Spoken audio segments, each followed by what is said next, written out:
Alhamdulillahirabbil alamin arrahmanirrahim asyhadu an la ilaha illallah wahdahu la syarikalah wa asyhadu anna muhammadan abduhu wa rasuluh allazi la nabiyya wa la rasula ba'dahu amma ba'd.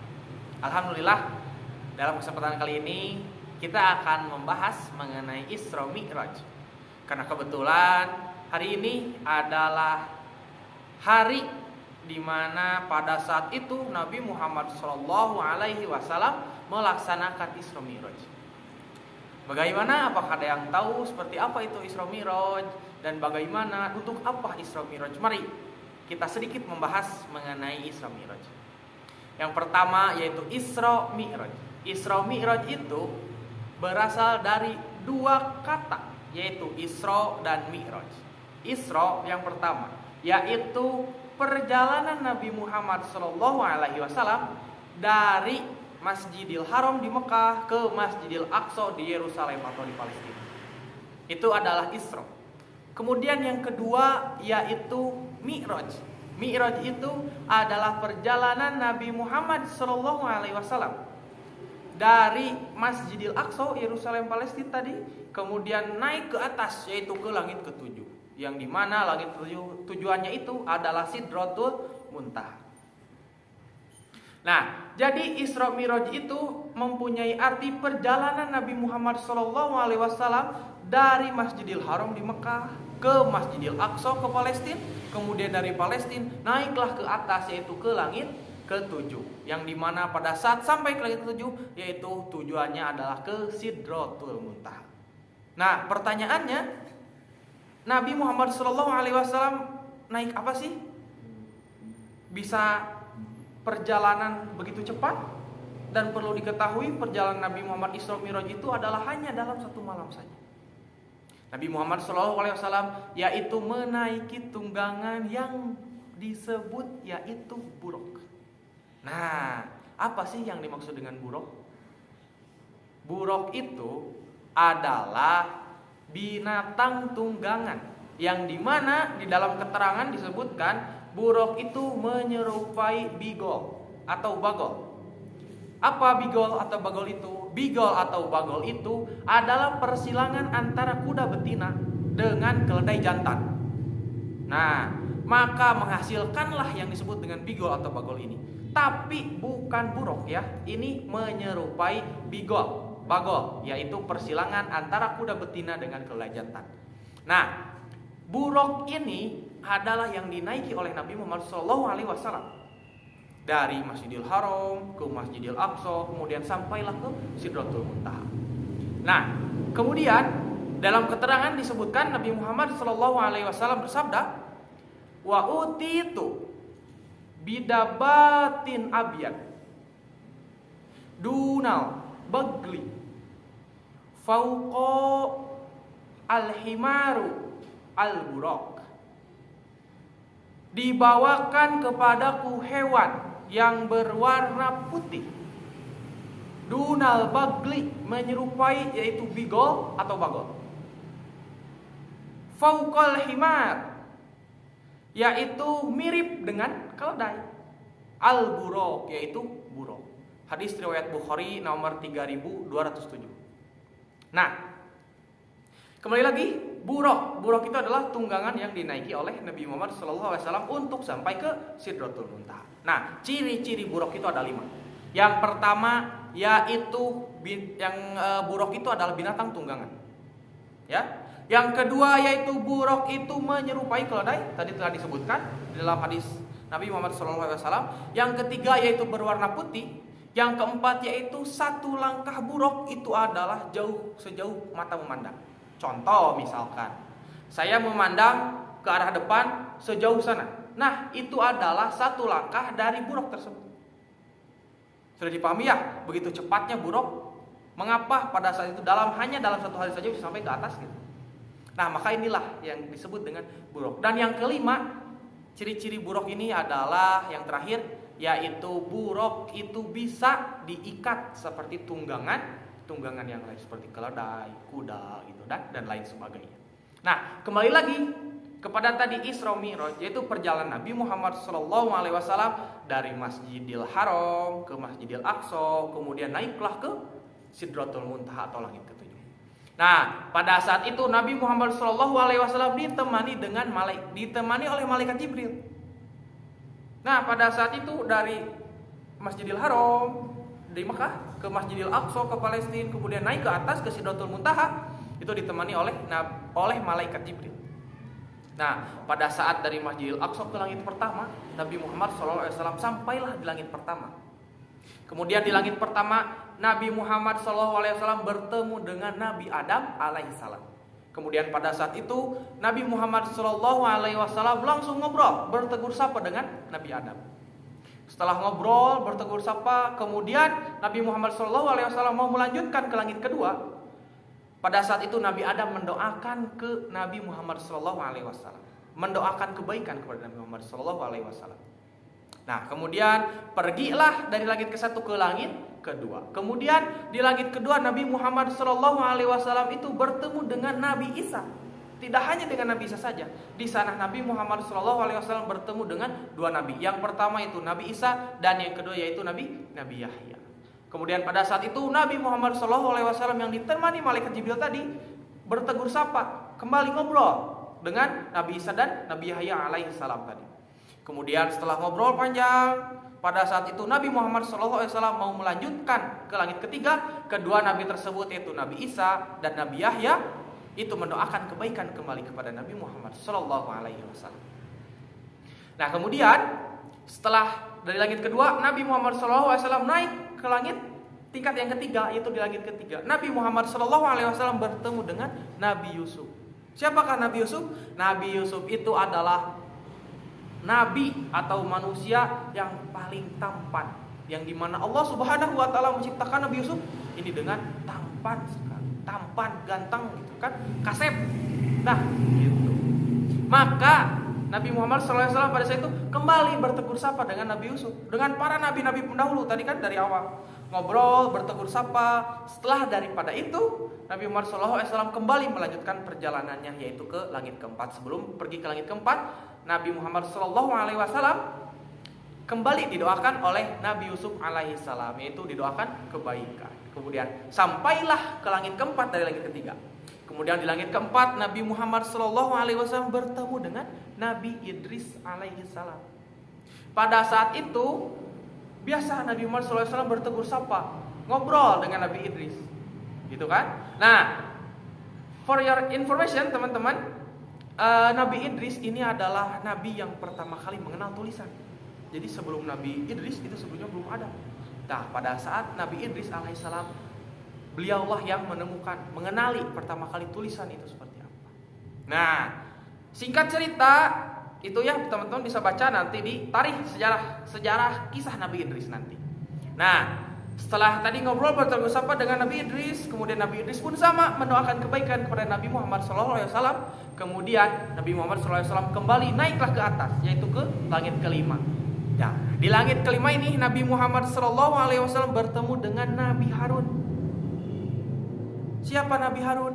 Nabi Harun itu adalah nabi yang dimana pada saat itu diutus oleh Allah Subhanahu wa Ta'ala untuk menemani Nabi Musa alaihissalam untuk melawan Fir'aun, Raja Fir'aun. Yang pada saat itu Raja Fir'aun, jika teman-teman lihat tarikan ya, Nabi Musa alaihissalam mempunyai mujizat, yaitu dapat membelah laut.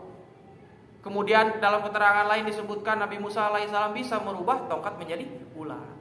Nah, pada saat itu Nabi Muhammad SAW kembali bertegur sapa, ngobrol dengan Nabi Harun alaihissalam.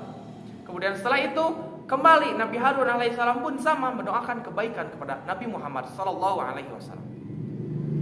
Setelah sampai di langit kelima, Nabi Muhammad SAW kembali naik, yaitu ke langit ke-6. Pada saat di langit ke-6, Nabi Muhammad SAW bertemu langsung dengan Nabi Musa alaihissalam, yaitu yang dimana tadi telah disebutkan Nabi Musa yang memiliki mukjizat dapat membelah laut, yang memiliki mukjizat dapat merubah tongkat menjadi ular. Nah, pada saat itu Nabi Muhammad SAW bertegur sapa kembali dengan Nabi Musa alaihissalam, ngobrol. Setelah dari itu Nabi Musa pun sama mendoakan kebaikan kepada Nabi Muhammad SAW. Kemudian setelah dari langit ke-6, yaitu sampailah ke langit ke-7. Pada saat sampai di langit ke-7, Nabi Muhammad SAW bertemu dengan Abul Anbiya. Ada yang tahu teman-teman Abul Anbiya itu apa? Abul Anbiya itu adalah bapaknya para nabi. Siapakah bapaknya para nabi? Yaitu Nabi Ibrahim alaihissalam. Nah, pada saat itu Nabi Muhammad SAW bertegur sapa kembali dengan Nabi Ibrahim alaihissalam, mengobrol. Dan pada saat itu Nabi Muhammad SAW pada saat pertama kali melihat Nabi Ibrahim pada saat itu sedang menyandarkan punggungnya kemana? Yaitu ke Baitul Maqmur. Teman-teman ada yang tahu apa itu Baitul Maqmur? Baitul Maqmur itu adalah tempat di mana tempatnya para malaikat. Dalam satu hari saja Baitul Maqmur itu adalah tempat keluar masuknya kurang lebih ada 70.000 malaikat keluar masuk dari Baitul Maqmur tersebut. Nah, pada saat itu ngobrol lah tadi kan Nabi Muhammad SAW dengan Nabi Ibrahim alaihissalam, bertegur sapa, dan posisi Nabi Ibrahim itu sedang menyandarkan punggungnya ke Baitul Maqmur. Pada saat itu Nabi Muhammad SAW mengikat buruk tadi kan tunggangannya, mengikat buruk ke di antara dekat pintu Baitul Maqmur, di dinding Baitul Maqmur. Nah, tadi kan disebutkan bahwa buruk itu seperti binatang yang lain, bisa diikat. Nah, pada saat itu Nabi Muhammad SAW setelah bertemu dengan Nabi Ibrahim pun sama mendoakan kebaikan kepada Nabi Muhammad SAW. Nah, setelah dari itu di langit ke-7 Nabi Muhammad SAW dibersamai oleh malaikat Jibril. Kemudian pada saat itu datanglah sampailah ke Sidratul Muntaha. Inilah tujuannya, yaitu dari tadi Masjidil Aqsa sampailah ke Sidratul Muntaha ini. Apa Sidratul Muntaha ini? Menurut bahasa yaitu pohon yang rindang, pohon yang dimana pohon itu sangat tumbuh, pohon-pohonan yang sangat rindang, pohon-pohon yang banyak daun-daunannya. Maka menurut bahasa Sidratul Muntaha itu adalah seperti itu. Nah, kemudian pada saat itu Nabi Muhammad SAW bertemu langsung dengan Allah Subhanahu Wa Taala.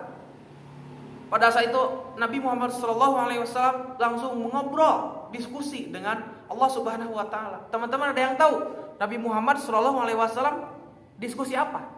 Ngobrolin apa sih? Nah, Nabi Muhammad SAW pada saat itu ngobrol, diskusi dengan Allah Subhanahu Wa Taala, yaitu mengobrolkan perihal ibadah sholat.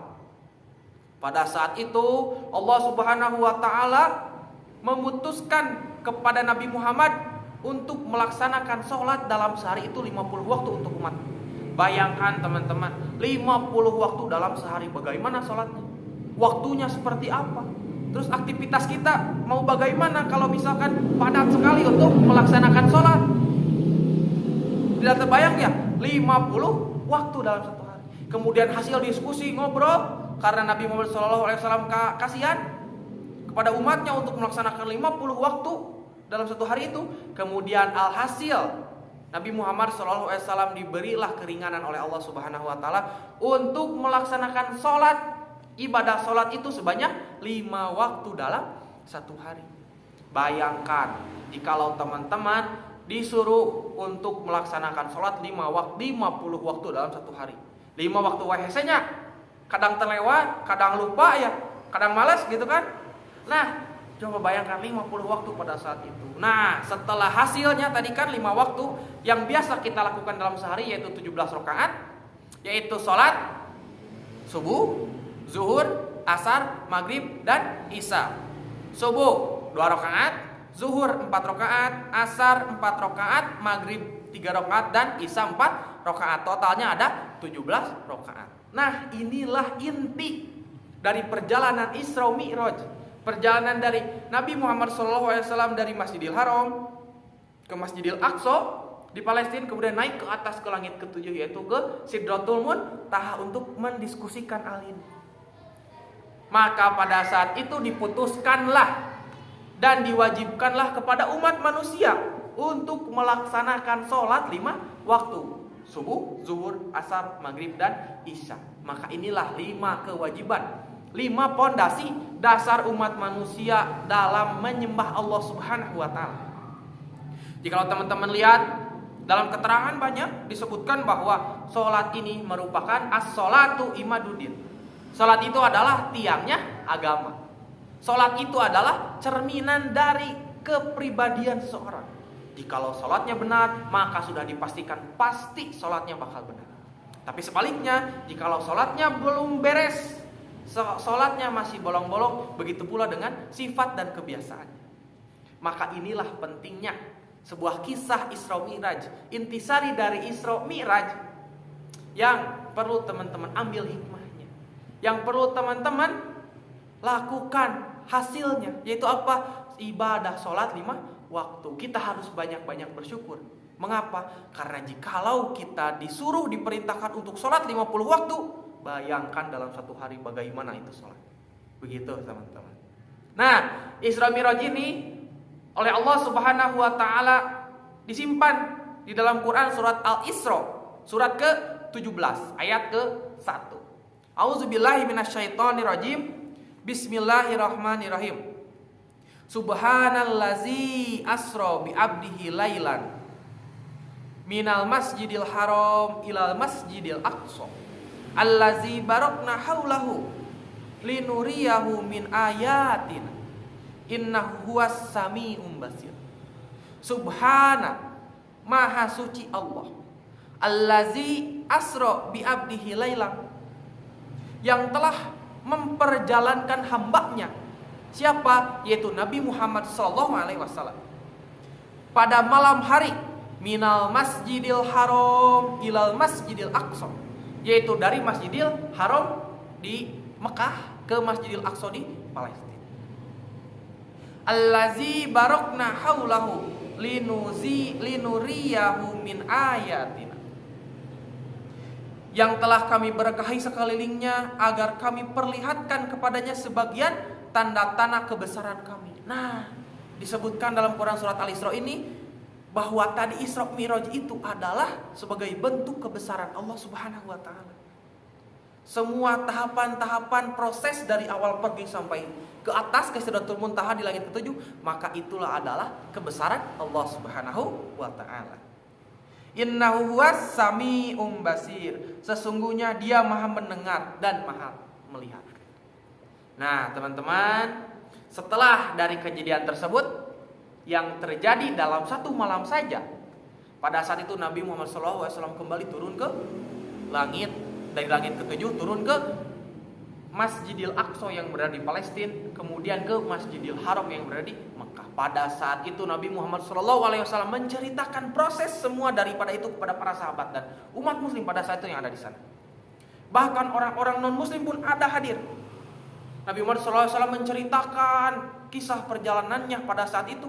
Kemudian sedikit sekali orang yang mempercayainya. Mengapa? Jikalau kita lihat, jikalau kita bayangkan, itu tidak masuk akal teman-teman. Ada hewan tunggangan yang bisa jalannya cepat, dan kemudian perjalanan ke langit ke-7 yang dimana perjalanan dari Masjidil Aqsa ke Masjidil Haram saja itu ratusan kilometer teman-teman. Bayangkan dalam satu malam kejadian itu sampai ke langit ke-7.